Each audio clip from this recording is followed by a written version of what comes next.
tip you leave at dinner has a much deeper history than you ever imagined. The history of tipping is rooted in racism. However, New Channel 13's Jolie Santiago discovers a local Black-owned restaurant is redefining this practice, and financial independence is on their menu. Tipping is a part of our dining experience in America.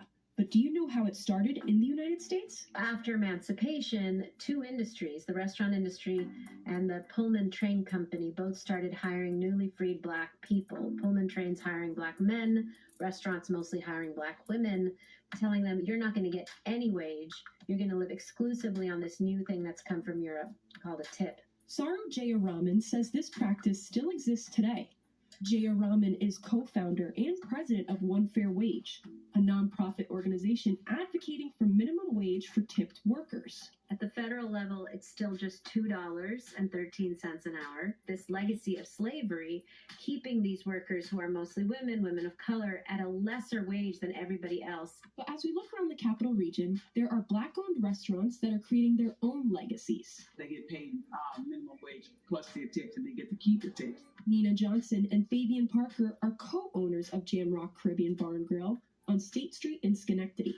This husband-wife duo says their restaurant is creating financial independence. A lot of larger companies don't pay minimum wage, and then the servers still have to put the tips in a huge pot and split, so your tips belong to you. Tiffany Wiggins is a longtime friend and employee at Jamrock.